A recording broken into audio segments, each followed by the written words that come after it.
Welcome to Marketing Step by Step, Session 18, Partnering with Others to Sell Your Products. Partnering with others gives you massive leverage. The bottom line is that there are many businesses that have already invested time, energy, and money to find your customer.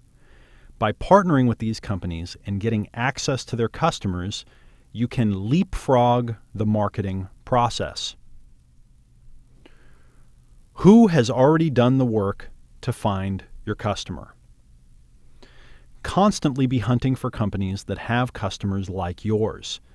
Don't be concerned if they seem competitive, because competitors need each other to survive in this day and age.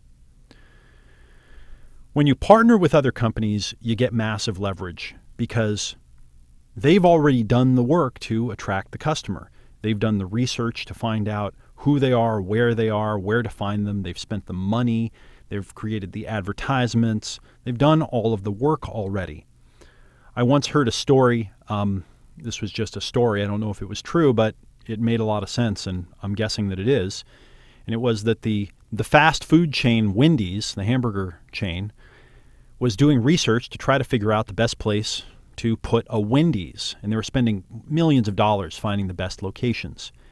And then they realized that the big bad wolf, the 800-pound gorilla, McDonald's, was spending way, way, way more money than them and had way, way, way more experience, and they were already choosing all the best real estate. So they scrapped their budget, and they just started building a Wendy's right across the street from McDonald's. And, I imagine that would be a pretty good strategy. Now, I'm not asking you to build a restaurant right across the street and kind of ride on the coattails, although you might do that. Might not be the something that would feel good to do. But who has already done the work to find your customer that you could partner with so that you could both win? In this day and age, most businesses that even look a little bit competitive aren't, because there are subtle enough differences that customers would want to buy both of them. In many cases, people that go to McDonald's also like to stop at Wendy's once in a while. So, who's done the work to find your customer? Always be on the lookout. What does your customer do before and after your product? This is a line of thinking that I got from Jay Abraham, again, the super marketing guru. Very, very brilliant to ask yourself, what does your customer do before and after your product? So consider what your customers do right before and after they buy your product. Where would you likely find someone shopping right before and after they are a great customer for you? Okay, so let's say that you own an auto detailing service and you want to find customers. Okay, what does your customer need to do right before they need your service and right after it? Well, right before they need your service, they need to go buy a car. So it would be valuable to go to all the car dealerships in the area and see if they need your car detailing services, or if they'd be willing to refer you to their customers, maybe in exchange for detailing some of their cars. Okay, you see how this can work? A standard way of doing this in a more retail kind of way is to go to a shopping mall where your type of customer is attracted to the big anchor stores, and then set up your shop right there so that when people are walking in and out of that store, they find you automatically. Okay, so where would you find someone shopping right before and right after they're a great customer for you? I sell dating advice online. People that need dating advice are often doing things like signing up for online dating services. So we partner with them to sell our dating advice, and it works out to be a great partnership. Very valuable to ask your customers, what are you doing right before you need my product, and what are you doing right after? And then approach those companies to partner with you. Now, partnering is a very popular thing to do. Now, not as many people do it as should, but obviously a lot of folks have figured out, hey, if I can just use the customers, use the customer getting that other companies are spending money on, I should do that.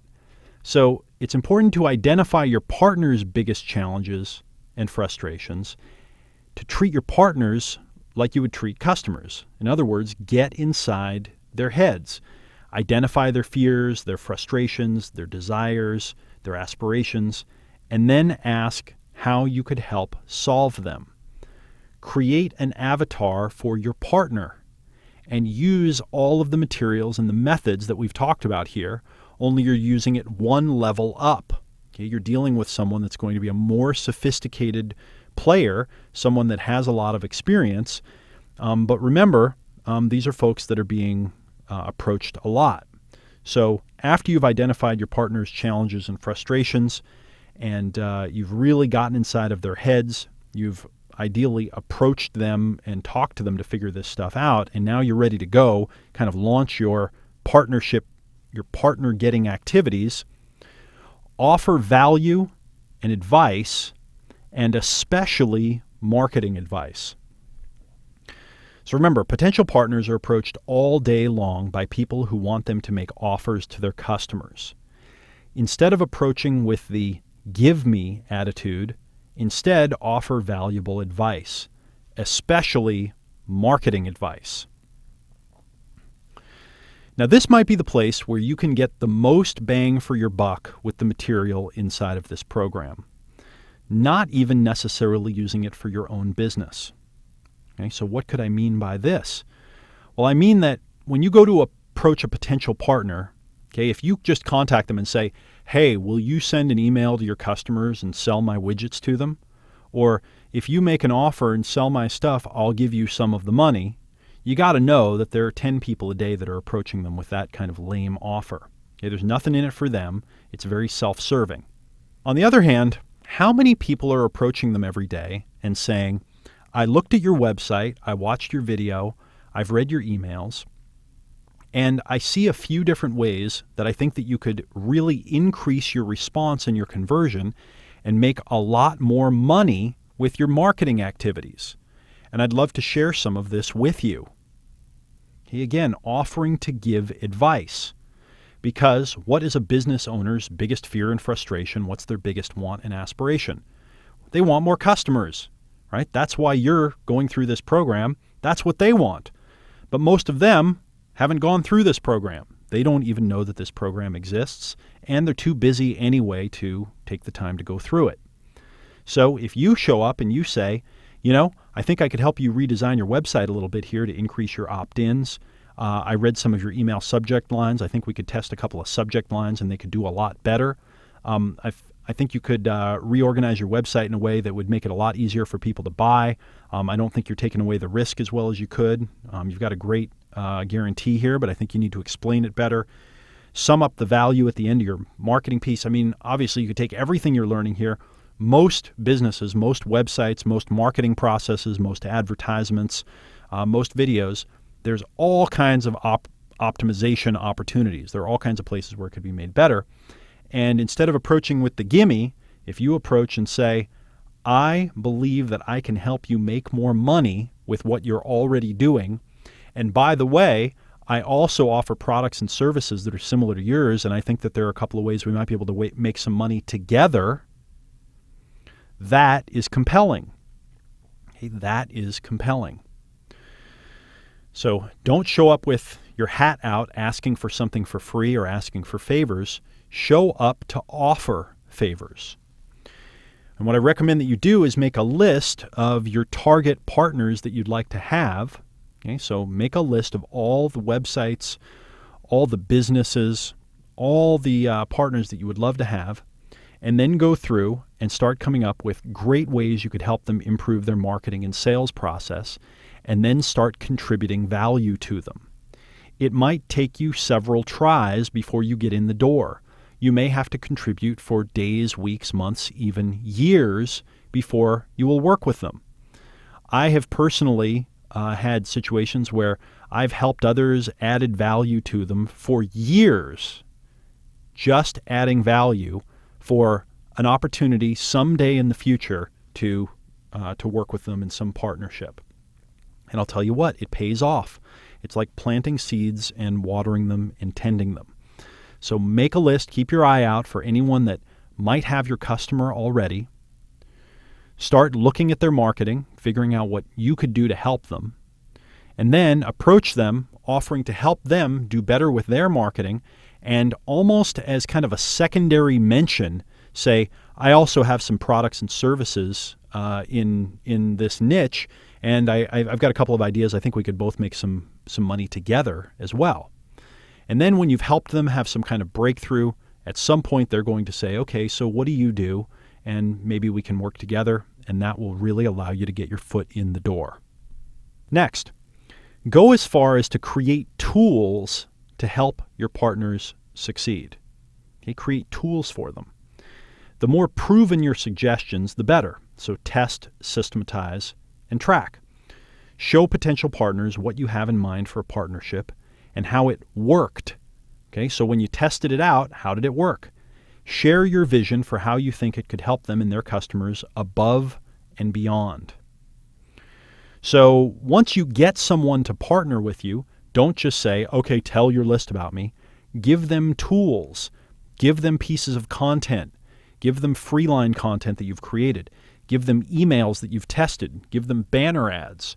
In other words, give them a set of tools that they can use to sell your stuff rather than asking them to do it. For instance, when I do a product launch, one of the things that I create is what's called swipe copy. This means copy that I pre-write for my partners to send to their lists. Now, many of the partners, they rewrite it in their own voice, but they use it as the foundation for what they write. Many of them just take it and load it up and send it out to their list as is because I wrote it, and you know what? It's probably not too bad if I wrote it. So give them the tools that they need. Take the ball as far down the field as you possibly can. Also, show partners what you have in mind. If you've had partnerships with others or you've created tools, if you have data and you can show them how it worked, all the better. And ultimately, have some kind of added value.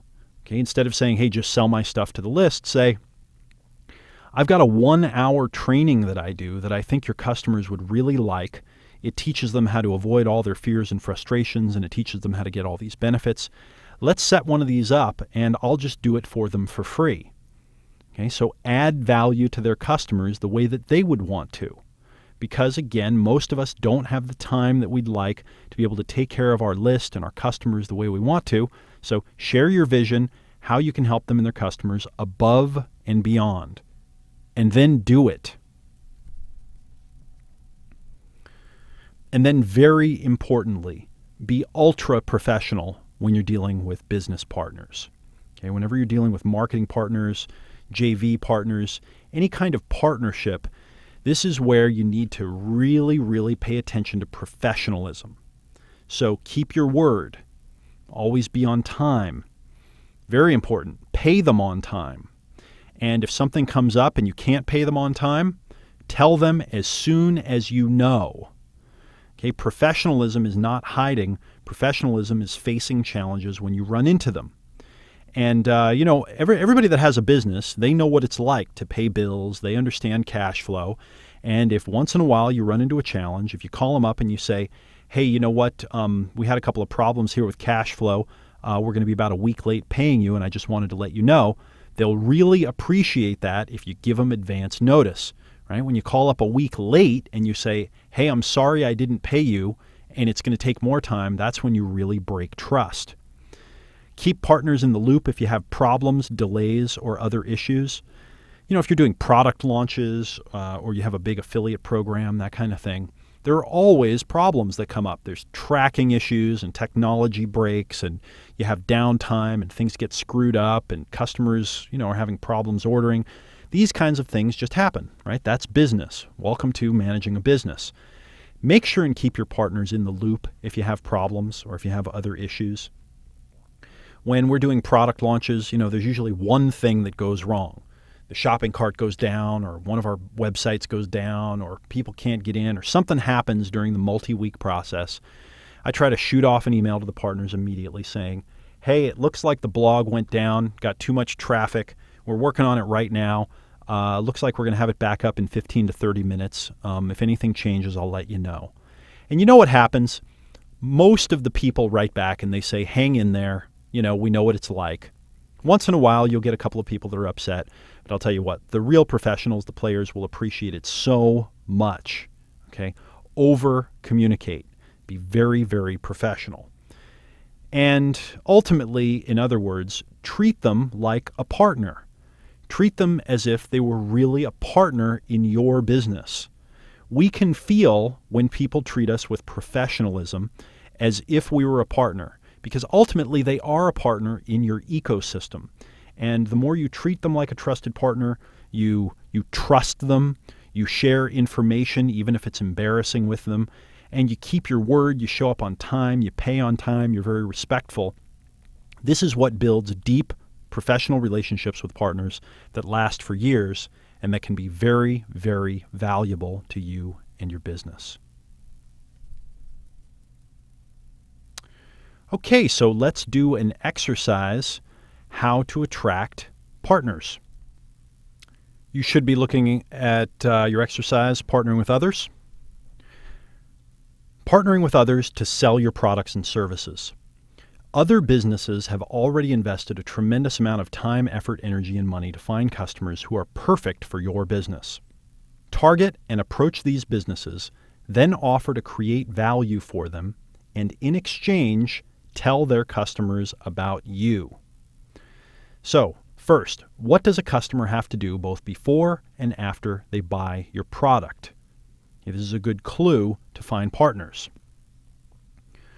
Who would be likely to have your customer already? What business would be likely to already have your customer? What can you offer these partners or these potential partners to help them with their marketing efforts? What could you contribute to them? So do this exercise. Keep your eye out for great potential partners, and I will see you in the next session of Marketing Step by Step.